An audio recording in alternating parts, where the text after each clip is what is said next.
Physics की दुनिया में आप सभी लोगों का स्वागत है। हमने अपने 12th क्लास के बहुत सारे चैप्टर कर लिए थे और आप लोगों की डिमांड के अनुसार आज हम लेकर के आए हैं चैप्टर का 11th क्लास का एक ऐसा चैप्टर जो कि बहुत ज़्यादा इंपॉर्टेंट है। उस चैप्टर का नाम है वेक्टर। आज हम इस वीडियो में वेक्टर के एडिशंस के बारे में डिस्कस करेंगे और वेक्टर के सब्ट्रैक्शन के बारे में डिस्कस करेंगे।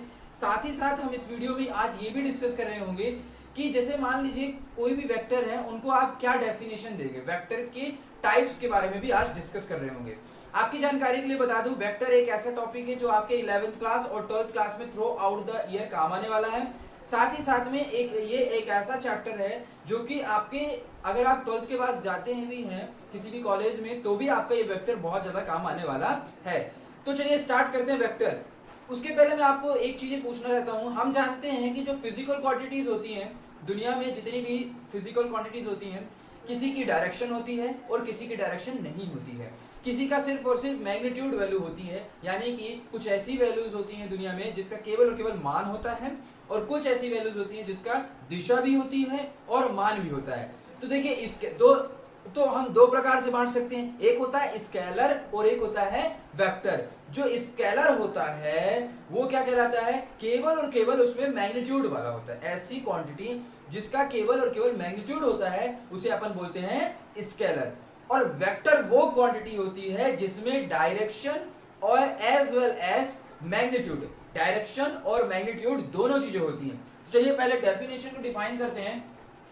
सबसे पहले हमने बोला कि भैया जो फिजिकल क्वांटिटीज होती हैं दुनिया में, जितनी भी फिजिकल क्वांटिटीज होती हैं उन्हें जो होता है हमारे पास क्या हो सकता है कि अगर उसके पास कोई भी फिजिकल क्वांटिटी है, अगर उसके पास केवल और केवल मैग्नीट्यूड है, क्या है, केवल और केवल उसका मान है। अभी एग्जांपल वगैरह सब अपन देखेंगे, बट अभी शुरुआत कर रहे हैं इनिशियली से। अगर मान लीजिए उसके पास केवल और केवल क्या दिया हुआ है बच्चों, मैग्नीट्यूड बस दिया हुआ है, हैविंग मैग्नीट्यूड। एक तो ये पॉइंट हो गया। दूसरा पॉइंट हो सकता है ये कि उसके पास क्या क्या दिया हुआ है, हैविंग मैग्नीट्यूड भी दिया हुआ है बच्चों, उसके पास मैग्नीट्यूड भी है, अपने उसके पास मैग्नीट्यूड भी है, और प्लस मैग्नीट्यूड होने के साथ साथ उसमें डायरेक्शन भी है।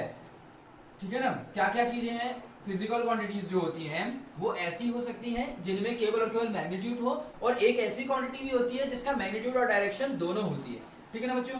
अब हमारे पास ये आता है कि भैया मैग्नीट्यूड जो होती हैं उनको क्या बोलते हैं। तो जो मैग्नीट्यूड वाली होती हैं उन्हें बोलते हैं स्केलर क्वांटिटी। क्या बोलते हैं, स्केलर क्वांटिटी। ऐसी भौतिक क्वांटिटियां जिनका केवल और केवल मान होता है, मैग्नीट्यूड होता है, उन्हें अपन क्या बोलते हैं बच्चों, स्केलर क्वांटिटी बोलते हैं। क्या बोलते हैं, स्केलर क्वांटिटी। अब बात आती है हमारे पास ऐसी क्वांटिटी जिनका मैग्नीट्यूड भी होता है और उनकी एक फिक्स्ड दिशा होती है। फिक्स्ड दिशा का मतलब हो गया या वो ईस्ट डायरेक्शन में है, या फिर वो वेस्ट डायरेक्शन में है, या फिर नॉर्थ डायरेक्शन में है, या फिर वो साउथ डायरेक्शन में है। तो अगर उनकी दोनों चीजें हैं, मैग्नीट्यूड प्लस डायरेक्शन, तो उसे बोलते हैं बच्चों वेक्टर क्वांटिटी। क्या बोलते हैं, वेक्टर क्वांटिटी बोलते हैं। और आज का जो हमारा टॉपिक है बच्चों वो वही है वेक्टर क्वांटिटी। आज हम जिस टॉपिक के बारे में डिस्कस करने वाले हैं वो क्वांटिटी है हमारी है वेक्टर क्वांटिटी। किस क्वांटिटी के बारे में डिस्कस करने वाले हैं, वेक्टर क्वांटिटी। अब भैया एग्जांपल्स बता दीजिए आप। एग्जांपल के रूप में आप देख सकते हैं, जैसे मान लीजिए स्केलर में, जैसे मान लो कोई लेंथ है, लेंथ LENGTH, लेंथ मतलब हो गया लंबाई। क्या लंबाई की कोई डायरेक्शन होगी, कोई दिशा होती है लंबाई की? नहीं होती है। फॉर एग्जांपल आपके पास आ गई मान लीजिए ब्रेड्थ, BREADTH, ब्रेड्थ की क्या कोई दिशा होती है? नहीं होती है भैया। डेंसिटी मतलब हो गया घनत्व की कोई दिशा नहीं होती है। इस प्रकार से हमारे पास बहुत सारी चीजें हो सकती हैं। आपके 11th क्लास से रिलेटेड लिख देता हूँ। डिस्टेंस मतलब होता है दूरी की कोई दिशा नहीं होती है। स्पीड जो होती है उसकी कोई दिशा नहीं होती है। और टाइम, सेकेंड होता है, टाइम के साथ यूनिट, इसकी कोई दिशा नहीं होती है। अच्छा भैया ये तो वो हो गए जिनकी दिशा नहीं होती है। आप कुछ ऐसे बताइए जिनकी दिशा होती है। तो दिशा किसकी किसकी होती है बच्चों, जैसे मान लो आप अभी पढ़ेंगे अपन मोशन वाले में डिस्प्लेसमेंट नाम का टॉपिक पढ़ेंगे। हालांकि 9th क्लास में आप थोड़ा बहुत पढ़े होंगे। डिस्प्लेसमेंट हो गया, फोर्स हो गया जिसकी एक निश्चित दिशा होती है, आपके पास वेलोसिटी हो गई जिसकी एक निश्चित दिशा होती है। ठीक है ना। इसी प्रकार से और भी हमारे पास बहुत सारे एग्जांपल होते हैं।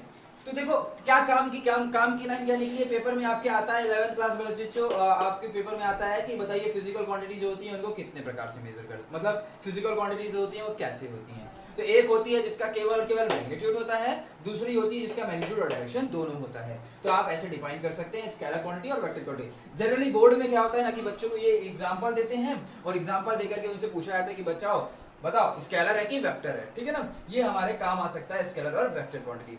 चलिए अब अपन मूव ऑन करते हैं, मूव ऑन करेंगे वेक्टर क्वांटिटी। जो हमारा आज का टॉपिक है वो है बच्चों वेक्टर क्वांटिटी। इसके बारे में आज हम पूरी तरह से डिटेल एनालिसिस करने की कोशिश करेंगे। पहले इनके टाइप्स वगैरह देखेंगे, इसके बाद हम क्या देखेंगे वेक्टर वाले क्वांटिटीज का एडिशन कैसे करते हैं और सब्ट्रैक्शन कैसे करते हैं। आपकी जानकारी के लिए बताऊं मैं, मल्टीप्लिकेशन और डिवीजन इस वीडियो में हम नहीं कवर कर रहे होंगे। इस वीडियो में केवल और केवल एडिशन और सब्ट्रैक्शन और टाइप्स ऑफ वेक्टर को कवर कर रहे होंगे। चलिए स्टार्ट करते हैं अपन की दुनिया, वेक्टर की दुनिया को स्टार्ट करने वाले हैं। आज तक जो 11th क्लास वाले बच्चे हैं आज तक उन्होंने कभी वेक्टर क्वांटिटी की दुनिया नहीं पढ़ी होगी। ये डेफिनेशन पार्ट बस पढ़ा होगा 9th क्लास में। और उसके आगे की दुनिया जो होती है वो अपनी वेक्टर की वो स्टार्ट होती है अपने 11th क्लास की जर्नी से।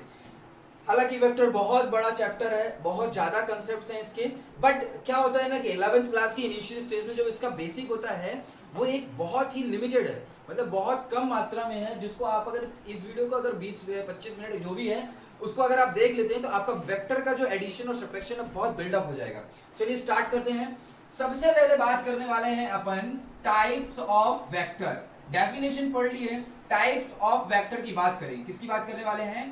Types of vector. Types of डाल लीजिए heading, types of vector. Vector के प्रकार क्या क्या होते हैं। चलिए स्टार्ट करते हैं। सबसे पहले जो हमारे पास वेक्टर आता है, सबसे इंपॉर्टेंट वेक्टर की पहले बात करेंगे अपन।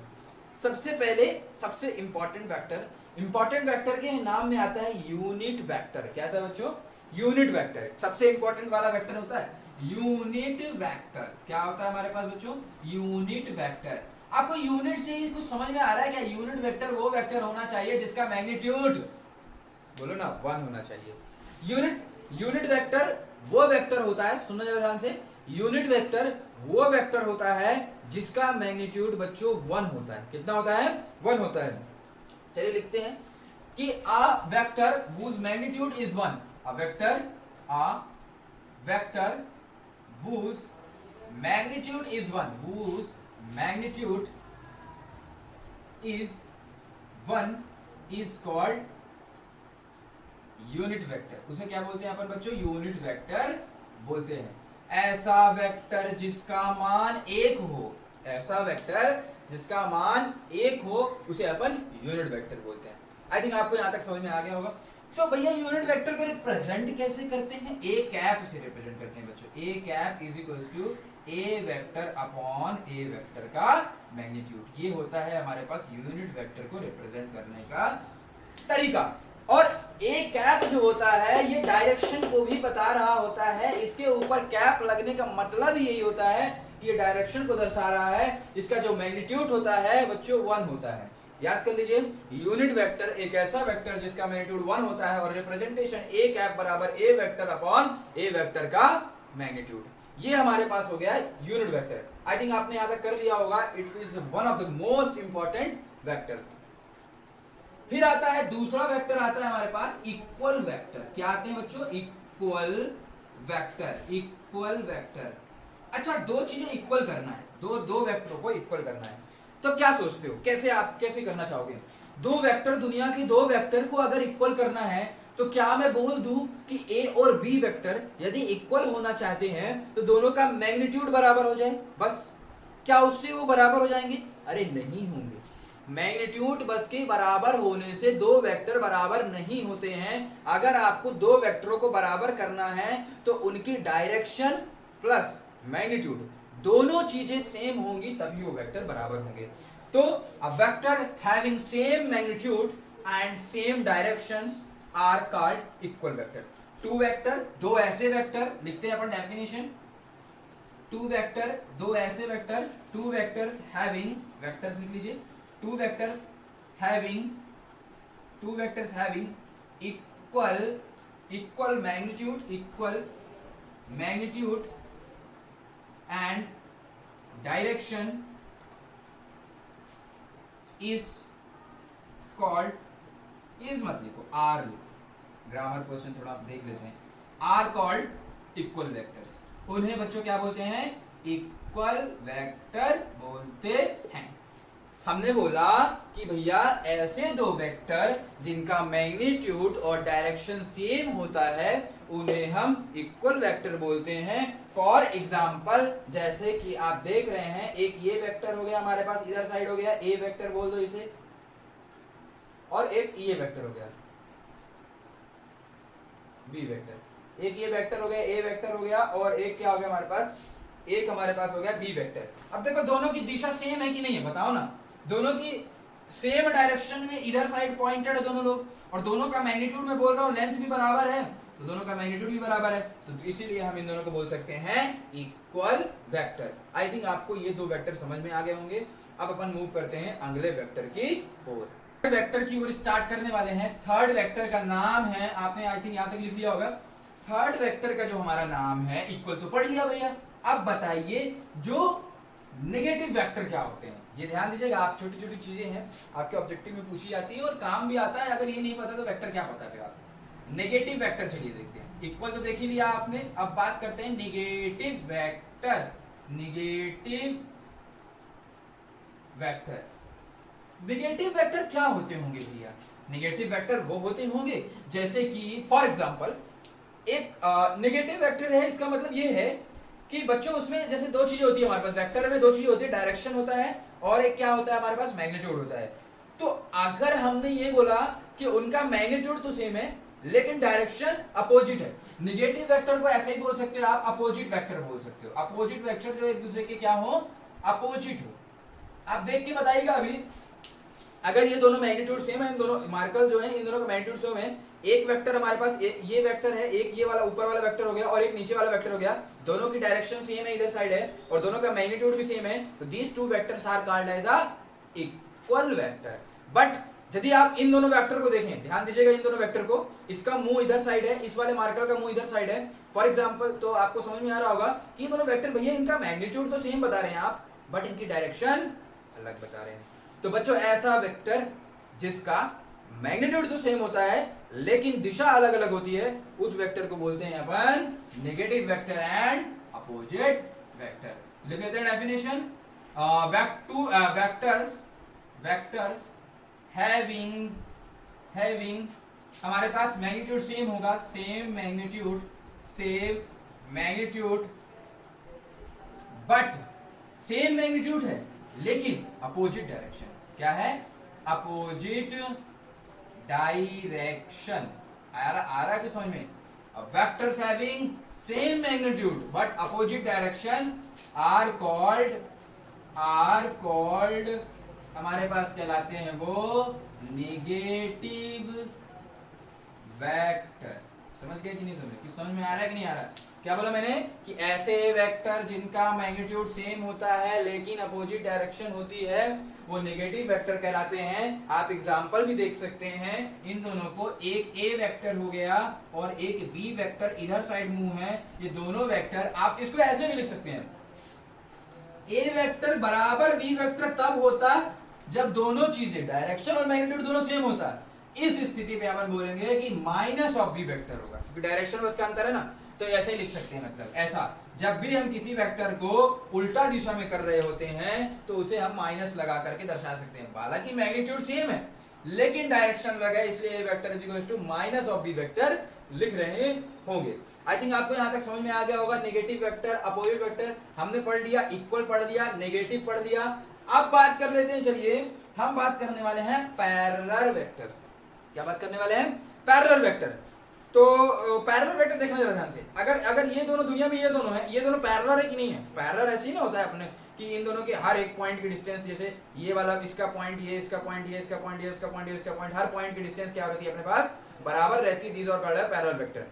अगर ऐसे दिया हुआ है दुनिया में दो वेक्टर तो ये पैरेलल है, ऐसे दिए हुए पैरेलल है, दूर दिए हैं तो पैरेलल है। मतलब ऐसा होना चाहिए कि यदि इसके मुंह से और इसके मुंह की डिस्टेंस इसके पैर से इसके पैर की डिस्टेंस, इसके किसी भी पॉइंट से अगर हम इसके पॉइंट की डिस्टेंस निकालते हैं तो सेम बराबर आती है, that are called as a parallel vector. और पैरेलल वो वेक्टर्स होते हैं जिनका जरूरी नहीं कि मैग्नीट्यूड सेम हो, सुनना ध्यान से, जरूरी नहीं कि मैग्नीट्यूड सेम हो। अब देखो ये इतनी बड़ी, ये वाला वेक्टर इतना बड़ा है और ये वाला वेक्टर इतना छोटा है, इस वेक्टर का देखो मैग्नीट्यूड ज्यादा है, इस वेक्टर का मैग्नीट्यूड कम है, बट देखो डिस्टेंस हर पॉइंट की क्या है कि ये दोनों एकदम अपने अपोजिट फेसेस में पैरेलली है, इसे हम बोलेंगे पैरेलल तो होंगे, पैरेलल हैं लेकिन मैग्नीट्यूड सेम नहीं है। तो पैरेलल होने की शर्त ये हो गई है कि दोनों का मुंह सेम डायरेक्शन में होना चाहिए, यानी कि दोनों की डायरेक्शन क्या होनी चाहिए, सेम होनी चाहिए। तो अपन लिख सकते हैं पैरेलल वो वेक्टर्स होते हैं जिनका मैग्नीट्यूड डिफरेंट हो सकता है लेकिन उनकी डायरेक्शन जो होती है वो क्या होती है, सेम होती है। तो चलिए हेडिंग डालते हैं अपन पैरेलल वेक्टर। तो पैरेलल वेक्टर में क्या होता है कि उनका जो मैग्नीट्यूड होता है वो क्या होता है हमारे पास, उनका जो मैग्नीट्यूड होता है वो अलग अलग हो सकता है, magnitude can be different but the direction should be same. तो लिख लेते हैं, इसमें पैरेलल में क्या हो सकता है हमारे पास, magnitude can be different, magnitude जो होता है उसका जो मान होता है वो अलग हो सकता है, बट में क्या बोल रहे हो भैया आप, बट डायरेक्शन सेम होनी चाहिए, क्या होनी चाहिए, direction should be same, but direction should be same. यहां तक आपको समझ में आया कि नहीं है, यानी कि उनका मैग्नीट्यूड आप भले से डिफरेंट कर दें, अलग कर दें, लेकिन उनकी दिशा जो होती है वो सेम होनी चाहिए।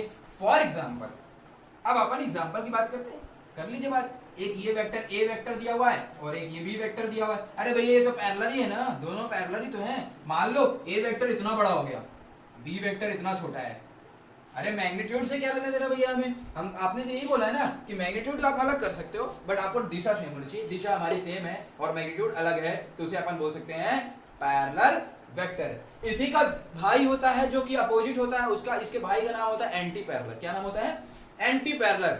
तो आप खुद दिमाग लगाओ, इसका भाई क्या बोलेगा, इसका भाई यही बोलेगा कि अगर इसमें पैरेलल में मैग्नीट्यूड डिफरेंट होती है और डायरेक्शन डिफरेंट सेम होती है, तो जो इसका भाई होगा ये बोलेगा कि मैग्नीट्यूड भले से जो डिफरेंट भी हो सकती है सेम भी हो सकती है।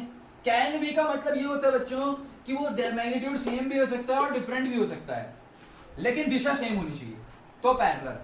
और ये पैरेलल तो जानती होगी, कभी कभी 9th में 10th पढ़ के आए हो तो पैरेलल जानते हो कि हर एक पॉइंट की डिस्टेंस अगर 2 मीटर ये है, 2 मीटर, हर एक पॉइंट की डिस्टेंस बराबर होती है तो पैरेलल बोलते हैं। अच्छा ये बताओ, एक एग्जांपल बता ही दो, अब पूछ रहा हूं तो ये वाला और ये वेक्टर, ये वाला दिशा देखो सेम है, दिशा सेम है, मैग्नीट्यूड भी सेम है, क्या ये पैरेलल है, बोलो ना, नहीं है पैरेलल भैया, ये डिस्टेंस अलग है, ये डिस्टेंस अलग है, तो पैरेलल कहां से हो गए, पैरेलल के तो हर एक पॉइंट की डिस्टेंस बराबर होनी चाहिए। चलिए बात करते हैं अब एंटी पैरेलल, आप जब तक इसका स्क्रीनशॉट ले लीजिए। देखो क्या हुआ ना, एक्चुअली इसको आप लिखें कैसे, तो इसको ऐसे लिख सकते हो, a vector is equals to m times of v vector. M times क्यों लिखा हूं, क्योंकि मैग्नीट्यूड अलग अलग हो सकता है, लेकिन यहाँ पे प्लस होगा कि माइनस होगा, तो प्लस होगा, यानी कि ए और बी की डायरेक्शन सेम होनी चाहिए और मैग्नीट्यूड अलग अलग हो सकता है।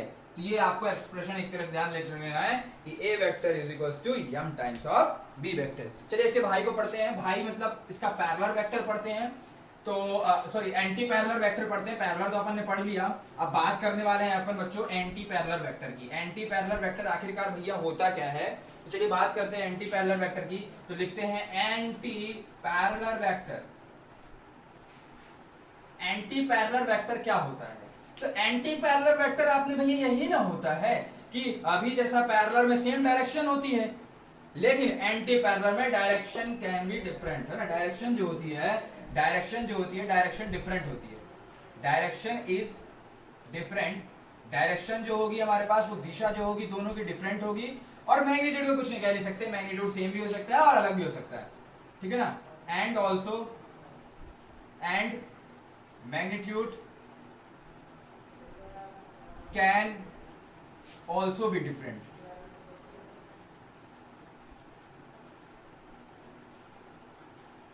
समझ में आया कुछ, यानी कि डायरेक्शन उसकी अलग अलग होगी भैया। एंटी पैरेलल का मतलब ही होता है, जैसे फॉर एग्जांपल आपके रूप में दे रहा हूं, इसको बताइएगा, एक ये वेक्टर हो गया और एक वेक्टर ऐसे दिया हुआ है, तो देखो ना यार इनका अलग अलग, इसका जैसे अपोजिट वेक्टर बोल रहे थे, आपको याद है अभी कुछ देर पहले हमने अपोजिट, बच्चे कंफ्यूज हो जाते हैं इस बात पे कि वो अपोजिट वेक्टर जो होते हैं वो एंटी पैरेलल वेक्टर हैं कि नहीं। तो क्या बताए थे आप अपोजिट वेक्टर में? भैया अपोजिट वेक्टर में आपने ये बताया था दिशा अलग अलग होनी चाहिए लेकिन उनका मैग्नीट्यूड क्या होना चाहिए? सेम होना चाहिए। दिशा अलग अलग होनी चाहिए लेकिन उनका मैग्नीट्यूड सेम होना चाहिए। लेकिन एंटी पैरेलल में मैं ये बता रहा हूं कि दिशा भी अलग अलग होती हैं और जो इनका मैग्नीट्यूड होता है ये जरूरी नहीं है कि सेम होगा। मैग्नीट्यूड जो होता है वो डिफरेंट भी हो सकता है। फॉर एग्जांपल जैसे मान लो ये छोटा बन जाए, ये छोटा वेक्टर, यानी कि इसको ए वेक्टर बोले हैं और इसको बी वेक्टर बोले हैं, तो हमारे पास क्या बोल सकते हैं कि ए वेक्टर जो है वो नेगेटिव ऑफ बी वेक्टर तो है ही सही, नेगेटिव ऑफ बी वेक्टर तो है ही सही, लेकिन इसका m टाइम्स हो सकता है। समझ रहे? ए को बड़ा बनाना पड़ेगा तब जाके m टाइम्स आएगा, ठीक है ना। तो ए वेक्टर जो है वो डायरेक्शन अलग है इसलिए माइनस बी वेक्टर तो आएगा ही सही, लेकिन ए वेक्टर बड़ा है, यम का कुछ गुने में, ये बी का कुछ गुने में है, इसलिए अपन m times of B vector कर सकते हैं। तो ये कहलाती है कंडीशन एंटी पैरेलल की। लेकिन अगर अपोजिट वेक्टर इससे बनाना है तो यम की वैल्यू 1 कर दो। यम की वैल्यू जब 1 करोगे ना तो ए वेक्टर बराबर नेगेटिव ऑफ बी वेक्टर आ जाएगा, दोनों का मैग्नीट्यूड सेम हो जाएगा, तो वो नेगेटिव वेक्टर अपोजिट वेक्टर हो जाएगा। यानी कि अपोजिट में मैग्नीट्यूड सेम होता है, डायरेक्शन अलग होती है। एंटी पैरेलल में डायरेक्शन अलग होती है और मैग्नीट्यूड भी अलग हो सकता है। यहां तक बात हुई हमारी एंटी पैरेलल की। अब अपन मूव ऑन करेंगे। एंटी पैरेलल के बाद जब से हमने अभी तक हमने पढ़ा इक्वल वेक्टर को पढ़ लिया, यूनिट वेक्टर को पढ़ लिया, नेगेटिव वेक्टर को पढ़ लिया, पैरेलल वेक्टर को पढ़ लिया, एंटी पैरेलल पढ़ लिए। अब एक छोटी सा पॉइंट और बचा हुआ है हमारे पास, जीरो वेक्टर। Take screenshot. अब आता है हमारे पास जीरो वेक्टर। क्या आता है बच्चों? Zero vector. अरे जीरो तो नाम से ही सिद्ध हो रहा है ना भैया, ऐसा वेक्टर जिसका मैग्नीट्यूड जो होता है हमारे पास जीरो होता है उसे हम बोलते हैं जीरो वेक्टर। अब जीरो वेक्टर का एग्जांपल कैसे बताएंगे भैया? एरो तो कुछ होगा नहीं, मैग्नीट्यूड जीरो होता है और लेकिन उसकी डायरेक्शन होनी चाहिए। अरे है ना एग्जांपल, पॉइंट। पॉइंट जो होता है वो भी एक वेक्टर कहलाता है जिसकी दिशा होती है और इसका जो मैग्नीट्यूड होता है वो जीरो कहलाता है, इसी को लिए हम इसे बोल सकते हैं जीरो वेक्टर। तो डेफिनेशन में आप लिख सकते हो बच्चों, हैविंग मैग्नीट्यूड जीरो, जिसका मैग्नीट्यूड क्या होता है हमारे पास? जीरो होता है, वही कहलाता है हमारे पास जीरो वेक्टर। ठीक है ना? आई थिंक आपको यहाँ तक समझ में आ गया होगा। स्क्रीनशॉट ले लीजिए, यहाँ तक इसको आप स्क्रीनशॉट ले लेते हैं, फिर अपन मूव ऑन करते हैं, कुछ और भी चीजें पढ़ेंगे अब। ठीक है बच्चों, यहाँ तक अपन ने कर लिया। अब बात कर रहे हैं अपन किसकी? अरे कन्वेंशन की बात कर लेते हैं। इस चीज को आप बहुत ध्यान से देखेंगे। आप जिसने ये चीज नहीं देखी जो मैं पढ़ाने जा रहा हूँ उसकी फिजिक्स पढ़ने का कोई महत्व नहीं है पहली बात, और उससे फिजिक्स में कुछ आने वाला नहीं है अगर इस चीज को नहीं देखे तो। देखो होता क्या है, जो हमारे पास हम जानते हैं कि जो हमारे 3D डायमेंशन होता है उसमें एक एक्स एक्सिस होती है और एक वाई एक्सिस होती है और एक जेड एक्सिस होती है। तो आज हम फिजिक्स की दुनिया में एक्स एक्सिस को कुछ मानने वाले हैं, वाई एक्सिस को कुछ मानने वाले हैं और जेड एक्सिस को कुछ मानने वाले हैं। कैसे? देखिएगा, ये है हमारे पास बच्चों एक्स एक्सिस, ये है हमारे पास बच्चों वाई एक्सिस और ये है मेरे पास जेड एक्सिस। ठीक है ना? एक्स एक्सिस, वाई एक्सिस और Z axis. X axis, Y axis और इधर साइड एक जेड एक्सिस। एक्स एक्सिस को आज से आप लोग नाम देंगे आई कैप, डायरेक्शन।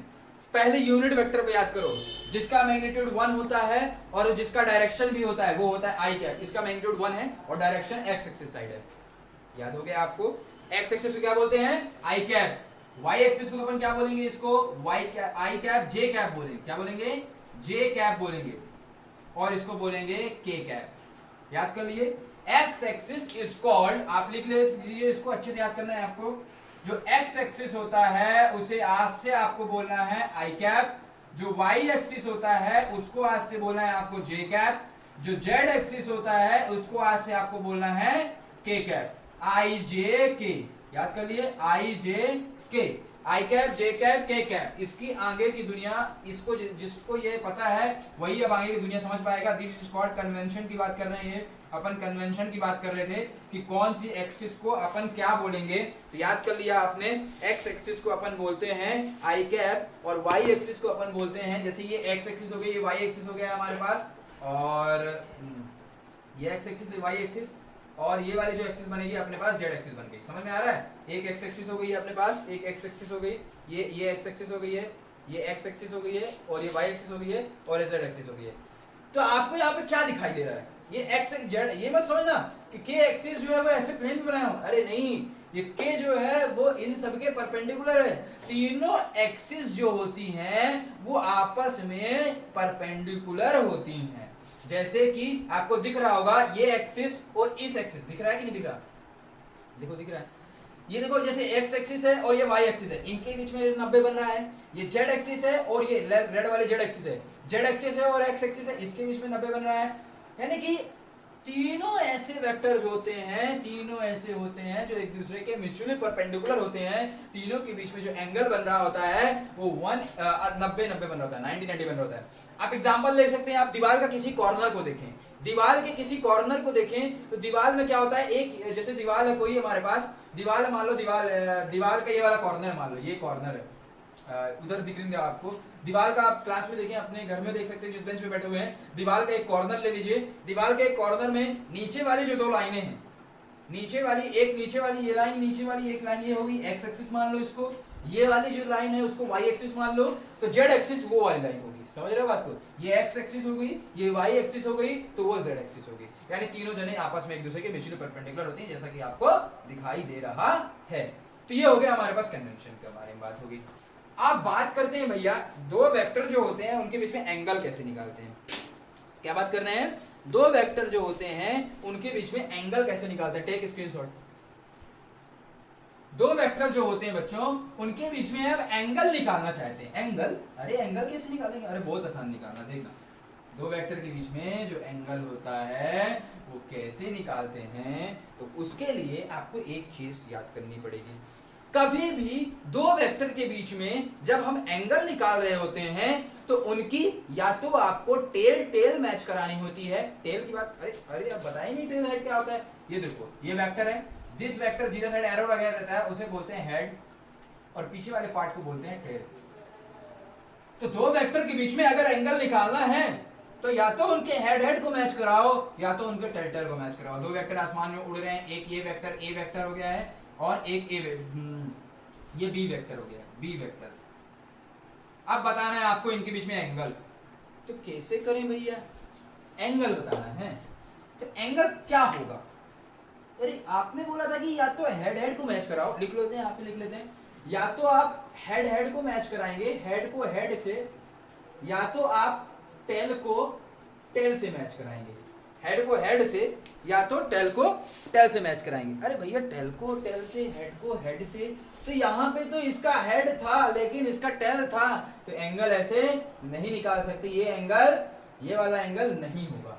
तो क्या करें भैया? ए वेक्टर ऐसे बना हुआ है, इसको क्या करते हैं ना, जो वेक्टर होता है ना हवा में, यदि कोई वेक्टर है ना, ये जो वेक्टर है ना, ये वेक्टर ऐसे एरो है, इसका मुंह इधर साइड है, इस वेक्टर क्या कर सकते हैं ना अपन आगे डिस्प्लेस कर सकते हैं ऐसे। नहीं समझ आ रहा? मैग्नीट्यूड चेंज होगा नहीं, दिशा चेंज होगी नहीं, तो वेक्टर को वेक्टर में क्या क्या चीजें होनी चाहिए? मैग्नीट्यूड और दिशा। मैग्नीट्यूड और दिशा बस चेंज नहीं होनी चाहिए, यानी कि दुनिया में किसी भी वेक्टर को हम उठा के दूसरी जगह रख सकते हैं मगर उसकी दिशा और उसका मैग्नीट्यूड चेंज नहीं होना चाहिए। तो मैं उठा करके इसी वेक्टर को मुंह इधर ही साइड रहेगा, यहाँ पे ऐसे रख दिया। जब ऐसे रखता हूं तो इसका टेल और इसका टेल मैच कर जाएगा, जैसे कि यहाँ पे आपको दिख ही रहा है, इसका टेल और इसका टेल मैच कर गया है। देखो ना, ए वेक्टर और बी वेक्टर इन दोनों का टेल मैच कर गया है, तो this angle is called theta, और यही एंगल इन दोनों वेक्टर के बीच के एंगल होगा। नहीं समझ में आया? फॉर एग्जांपल बोल देता हूँ, चलो एक अब जैसे आप करके दिखाएंगे, आप इसको सोचिए। जैसे मान लो मेरे पास क्या दिया हुआ है, एक ए वेक्टर ऐसे दिया हुआ है और एक बी वेक्टर ऐसे दिया हुआ है, समझ रहे हैं? और मैं बोल रहा हूँ कि ये जो एंगल दिया हुआ है मेरे पास, इसको मैं बता रहा हूँ कि ये दिया हुआ है हमारे पास 100 दिया हुआ है। तो बताओ ए और बी के बीच का एंगल कितना होगा? बच्चे सोच रहे होंगे अरे दिए तो दिए आप, क्या ए और बी के बीच का एंगल, ए और बी के बीच का एंगल दिए तो दिए आप, फिर किसी ने सोचा, दिमाग लगाया, पढ़ा था कि यार हेड हेड मैच करना चाहिए या फिर टेल टेल मैच करना चाहिए। अरे भैया यहाँ पे हेड हेड मैच कर रहा है, अरे हाँ मैच कर रहा है, तो बच्चों यही आंसर हो गया फिर अपना। जब हेड हेड मैच कर रहा है तो क्या, अगर हेड हेड मैच कर रहा है या फिर टेल टेल मैच कर रहा है तो आंसर वही कहलाता है। अदरवाइज अगर हमारे पास फॉर एग्जाम्पल अगर ये वाला होता, ऐसा ए वेक्टर होता और ऐसा बी वेक्टर होता, तो हमें क्या करना होता है, हेड और टेल मैच नहीं कर रहा है तो फिर हमें क्या करना होता, इस वेक्टर को डिस्प्लेस कराकर, जैसा कि ऊपर किया, यहाँ पे 100 दिया होता तो डिस्प्लेस करा करके अपन क्या करते, डिस्प्लेस कराने के बाद इसको उठा करके आगे भेज देते, तो ये ए व बी वेक्टर बन जाता और ये ए वेक्टर बन जाता, तो इनके बीच का एंगल थीटा होता। आप देख ही रहे हो कि जब हमारे पास ये यहाँ पे था तो ये 100 था, तो ये टोटल 180 होता है, तो 180 में से अपन 100 माइनस कर देंगे तो ये आ जाएगा हमारे पास 80, इसी को बोलेंगे अपन थीटा।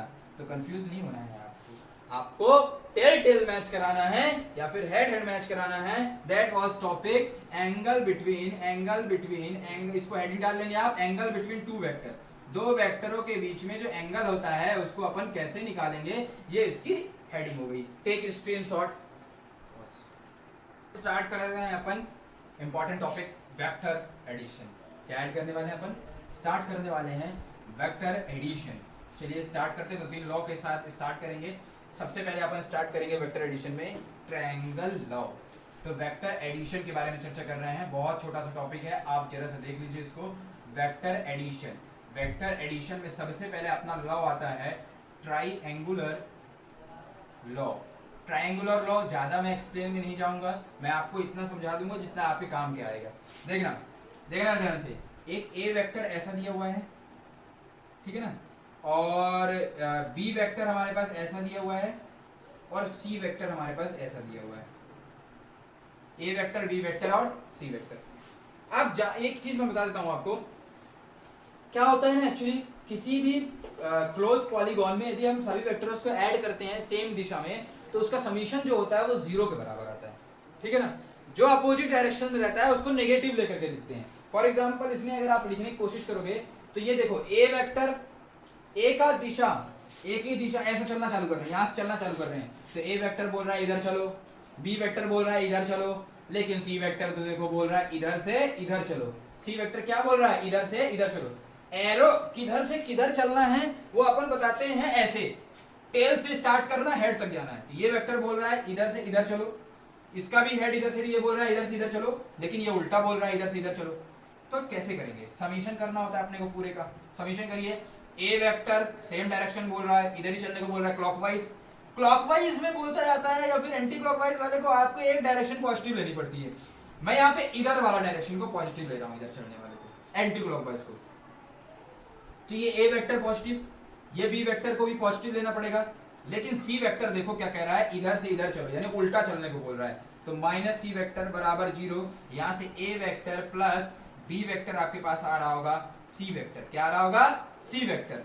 यानी कि यदि दो वेक्टर को जोड़ना है, दो वेक्टर को जोड़ना है, किसी कोई एक वेक्टर ए दिया हुआ है, ए वेक्टर दिया हुआ है और कोई बी वेक्टर दिया हुआ है, या ऐसे मानो ए वेक्टर कोई ऐसे दिया हुआ है और बी वेक्टर कोई ऐसे दिया हुआ है, इनको जो ऐड करते हैं ना, ऐड, तो अपन ट्रायंगल लॉ से देख रहे हैं, अभी पैरेलल लॉ में देख नहीं रहे, ट्रायंगल लॉ को देख रहे हैं कि ए वेक्टर ऐसे दिया हुआ है, बी वेक्टर ऐसे दिया हुआ है, तो इसका जो रिजल्टेंट आता है, समीशन आता है, वो सी वेक्टर आएगा। ये कहलाता है हमारे पास ट्रायंगल लॉ। अब आपको याद क्या रखना है, दुनिया के दो वेक्टर होंगे आपके पास, उन दोनों वेक्टर का यदि मुझे रिजल्टेंट निकालना होगा तो बच्चों उसका फॉर्मूला होता है आर वेक्टर के मैग्नीट्यूड का फॉर्मूला होता है। आर वेक्टर क्या है, दोनों का एडिशन, उसका फॉर्मूला होता है, याद कर लेना मेरे साथ, A under root of A के मैग्नीट्यूड का होल स्क्वायर प्लस बी के मैग्नीट्यूड का whole square plus 2ab cos theta. ये याद कर लो, एकदम से रट लो, क्या होता है formula, under root of R. अगर मुझे आर का मैग्नीट्यूड निकालना है तो फॉर्मूला होता है ए वेक्टर का मैग्नीट्यूड निकाल लो उसका स्क्वायर प्लस बी वेक्टर का मैग्नीट्यूड निकाल लो उसका square plus 2ab cos theta. cos theta दोनों वेक्टर के बीच का एंगल होता है। क्या होता है, दोनों वेक्टर के बीच का एंगल। अच्छा मैं अभी एंगल बताया था, क्या होता है ना, कभी कभी क्या होता है ना कि अपने पास दो वेक्टर दिए रहते हैं जिनका अपने को एंगल निकालना आना चाहिए, जैसा कि अभी मैं सिखाया नहीं वाला कि, लेकिन मैं बता रहा हूं आपको, दो वेक्टर दिए रहते हैं, आपको उन दोनों वेक्टर का एंगल निकालना आना चाहिए। कभी कभी क्या होता है 3D में दिए रहते हैं, चलिए बात करेंगे अभी। पहले आप बताइए ट्रायंगल लॉ आपको समझ में आया कि नहीं आया। ट्रायंगल लॉ में क्या होता है, कुछ नहीं करना है, घूमते जाना है और a प्लस बी प्लस सी, मतलब जो जिसकी डायरेक्शन उल्टा होगी उसको माइनस लिख देना है, बाकी समीशन 0 के बराबर होता है। इसी तरह से हमारे पास आर सी वेक्टर आ जाएगा, यानी रिजल्टेंट आ जाएगा। इसका अगर मैग्नीट्यूड निकालते हैं तो a square plus under root of A square plus B square plus 2ab cos theta. ये ट्रायंगल लॉ से बताया आपने भैया। आप इसी चीज को पैरेललोग्राम लॉ से बताते हैं। पैरेललोग्राम लॉ एक लाइन का लिख लो, ज्यादा कुछ काम का नहीं है, मैं बता देता हूँ, सिंपल सा है। काम का है पैरेललोग्राम लॉ। पैरेललोग्राम का एप्लीकेशन बहुत काम का आता है। जैसे मान लो ए वेक्टर ऐसा दिया हुआ है, बी वेक्टर ऐसा दिया हुआ है, तो इसको आप क्या करो, पूरा पैरेलल बनाओ। पूरा क्या करो, आप पैरेललोग्राम बनाओ। पैरेललोग्राम में ए वेक्टर ही होता है और ये बी वेक्टर ही रहेगा ना, पैरेलल अपने से बना दिया। तो ये जो डायगोनल वाली लाइन होती है ना, ये वाली लाइन, ये कहलाती है हमारे पास ए वेक्टर प्लस बी वेक्टर कहलाएगा। क्या बोले भैया आप? अरे ये बोल रहे हैं आप, पैरेललोग्राम लॉ में आप ये बोल रहे हैं कि जो दोनों की इधर से लाइन जा रही होगी डायगोनल वाली लाइन, वही आपकी पैरेलल वेक्टर जो होगा, ये लाइन जो डायगोनल से जा रही होगी उसी को क्या बोलेंगे अपन, क्या बोलेंगे उसको, रिजल्टेंट बोलेंगे। अरे ये बोल रहे हैं, अच्छा तो इसे बोल दो आप parallelogram law. Parallelogram law, that law is called parallelogram law. Parallelogram कह रहा है कि एक वेक्टर ए दिया हुआ है, एक वेक्टर बी दिया हुआ है, तो दोनों का रिजल्टेंट ये वेक्टर। एग्जांपल, अरे ये है ना, ए वेक्टर दिया हुआ है, ये बी वेक्टर दिया हुआ है, तो इनका रिजल्टेंट जो वेक्टर बनेगा बच्चों वो ये बनेगा, ये this is the resultant vector, R vector. ये आपको याद रखना है, इसके एप्लीकेशन में समझाता हूँ अभी थोड़ी देर से। आपको याद रखना है यदि एक ए वेक्टर दिया हुआ है और एक बी वेक्टर ऐसे दिया हुआ है, तो उनके जो बीच वाली मिडिल नहीं है, ये जो डायगोनल वाली लाइन होती है ना, that line is called as A plus B vector. कहलाता है ए प्लस बी वेक्टर। ठीक है, इससे भी यही फॉर्मूला निकल करके आएगा हमारे पास कि रिजल्टेंट जो होगा हमारे पास ए का स्क्वायर प्लस बी का square plus 2ab cos theta. जिसने ये फॉर्मूला नहीं याद किया ना, याद कर लो। रिजल्टेंट क्या होता है हमारे पास, under root of A square plus B square plus 2ab cos theta. अब आप सब कुछ बता दिए भैया, ए निकालना है, बी निकाल सकते हैं, और cos थीटा कैसे निकालेंगे यार, मैग्नीट्यूड कैसे निकालते हैं किसी वेक्टर का, और या फिर उसका cos थीटा कैसे निकालते हैं, इस चीज में अपन बात करेंगे। ठीक है ना, लेकिन उसके पहले आप इस फॉर्मूले को याद कर लीजिए, फिर अपन पहले सबट्रैक्शन को एक बार पढ़ लेते हैं। सबट्रैक्शन पढ़ने के बाद जब अपन सवाल करेंगे तब अपन उसके बारे में पूरा डिटेल एनालिसिस कर रहे होंगे। ठीक है ना, मैग्नीट्यूड के बारे में आपको चलो एक लाइन बता ही देता हूँ आपको। मैग्नीट्यूड कैसे निकालते हैं किसी भी वेक्टर का, तो जैसे मान लो हमारे पास कोई मैग्नेट वेक्टर दिया हुआ है, जैसे हमारे पास दिया हुआ है कि ए आई कैप दिया हुआ है, i cap plus b j cap दिया हुआ है प्लस सी के कैप दिया हुआ है। तो जब इसका मैग्नीट्यूड निकालना होता है बच्चों, तो इसका मैग्नीट्यूड ऐसे निकालते हैं अपन, under root of magnitude of a vector मान लो दिया हुआ है, तो मैग्नीट्यूड ऑफ ए वेक्टर जो होता है वो होता है under root of A square plus B square plus C square, this is the magnitude. यानी कि किसी भी वेक्टर का यदि मुझे मैग्नीट्यूड निकालना होता है तो अपन क्या करते हैं, जो उसके कोफिशिएंट्स होते हैं आई कैप जे कैप के कैप के, उनका स्क्वायर का समीशन करके लिख देते हैं और उसका अंडर रूट निकाल लेते हैं, तो हमें मैग्नीट्यूड मिल जाता है। और cos थीटा को निकालना अभी अपन सीखेंगे जब अपन सवाल करेंगे। सवाल करना बहुत इंपॉर्टेंट है, इसके सवाल बहुत काम आते हैं। तो आप पहले इसका स्क्रीनशॉट ले लीजिए आकाश। चलो अब अपन बात करते हैं सबट्रैक्शन की। आपकी जानकारी के लिए बता दूं, वेक्टर में कभी सबट्रैक्शन नहीं कर सकते, वेक्टर में सबट्रैक्शन पॉसिबल नहीं है, वेक्टर में सबट्रैक्शन पॉसिबल नहीं है। अरे आप बोल रहे हैं और टॉपिक भी पढ़ा रहे हैं, हाँ कैसे देखना, सबट्रैक्शन सब्सट्रैक्शन, जो सबट्रैक्शन होता है वेक्टर का वो नहीं होता है, लेकिन हम इसे करेंगे। कैसे करेंगे, दिमाग लगा करेंगे। कैसे, एक ए वेक्टर दिया है आपके पास और एक बी वेक्टर दिया है, इनको आपको क्या निकालना है, a vector minus of B vector निकालना है। क्या निकालना है, a vector minus of B vector.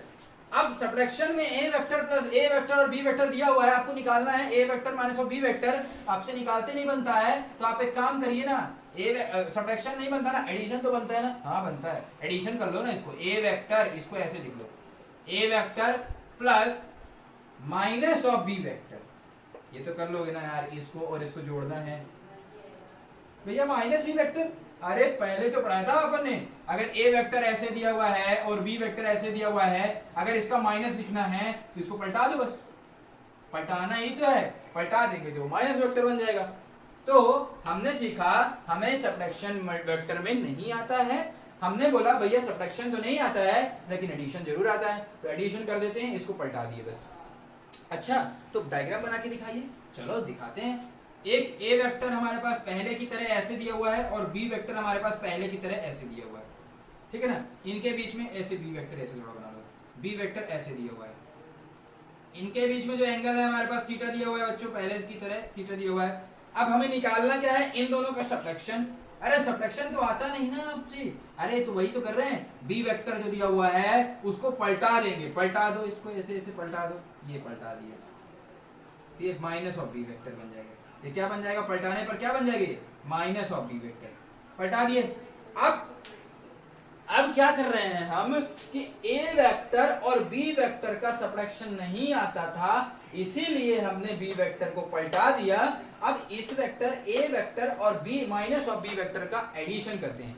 Parallelogram में आप लोगों को आपको याद होगा, एडिशन में क्या होता है, दो वेक्टरों के बीच में आपको क्या करना पड़ता है, पैरेललोग्राम लॉ में क्या होता है, आपको केवल और केवल ये पैरेलल बनाना पड़ता है, इसके पैरेलल बना लो, इसके पैरेलल बना लो, और ये वेक्टर है एक ए वेक्टर हो गया और इधर साइड बी वेक्टर हो गया, तो इनके जो इधर साइड रिजल्टेंट बनता है वो ऐसे बनता है, R vector is equal to A vector plus minus of B vector. ये समझ में आ रहा है, तो इसका रिजल्टेंट ये वाला वेक्टर हो गया, ये वाला रिजल्टेंट वेक्टर हो गया, ये रिजल्टेंट वेक्टर हो गया हमारे पास, तो इस वेक्टर को बोल देंगे a vector plus minus of B vector, ये हमारे पास आर वेक्टर हो गया। यही तो निकालना था अपने को, ये हो गया। अब भैया क्या करना था, जो हमने पढ़ा था, इसको इरेज कर दूं मैं, इरेज कर देता हूं। हमने जो पढ़ा था भैया वो ये पढ़ा था कि जो एडिशन वाले में फॉर्मूला आया था वो आया था मैग्नीट्यूड का under root of A square plus B square plus 2ab cos theta, theta cos theta a और बी के बीच का एंगल था, ये थीटा है, जो कि हमें इसका, तो अब इस एंगल का कोई काम है बताओ, इस एंगल का काम है क्या, इसमें ऐड तो हमने इस वेक्टर को किया है, जिन वेक्टरों को ऐड करते हैं उन्हीं वेक्टर का एंगल, उन्हीं वेक्टर के बीच का एंगल लिखते हैं। तो यदि आपको पता होगा ये लाइन हमारे पास ऐसे हो गई, तो ये अगर ऐसे लाइन है तो ये एंगल 180 होता है, यदि ये थीटा हो गया है तो ये वाला एंगल जो होगा हमारे पास वो 180 माइनस थीटा होगा, यानी इन दोनों के बीच का जो एंगल ये वाला एंगल होगा वो कितना होगा, 180 माइनस थीटा। यानी कि जब हम इसके बीच में थीटा एंगल था तो इसके बीच में कितना आएगा, 180 माइनस थीटा, ये 180 माइनस थीटा हो गया।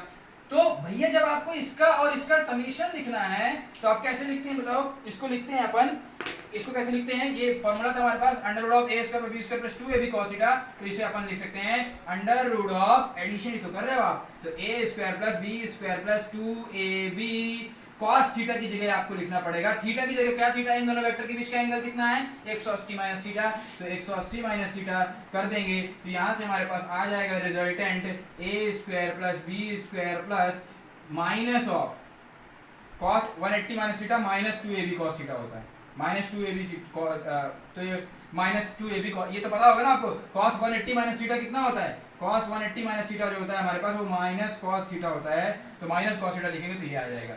यानी कि दो अंतर हो गए, ये एडिशन का हो गया, यानी कि अब फॉर्मूला क्या आ गया हमारे पास, अगर a vector plus b vector बोलेगा तो मैं ये तरीका लगा दूंगा, a vector plus b vector, अगर दोनों वेक्टर को माइनस करने वाला बोलेगा तो a vector minus b vector, यानी कि बच्चों a vector plus b vector में यहाँ प्लस आता है और a vector minus b vector में यहाँ माइनस आता है, यही हमारा सब्ट्रैक्शन लॉ है। सब्ट्रैक्शन नहीं बनता था इसीलिए हमने ऐसे करके सॉल्व किया, आप पूरी प्रोसेस को नोट डाउन करेंगे नोट्स में, अल्टीमेटली आपको ये दोनों फॉर्मूला याद रहना चाहिए कि प्लस वाले का ये है और माइनस वाले का ये है। इसके बेसिस पर कुछ सवाल आते हैं हमारे एग्जाम में, जो सवाल अपन नेक्स्ट क्लास में करेंगे, सारे सवाल देखेंगे और नेक्स्ट क्लास की वीडियो भी आपके लिए इस वीडियो की तरह इंपॉर्टेंट होने वाली है, जब तक आप इसे पूरी चीज नोट डाउन कर लीजिएगा। Thank you.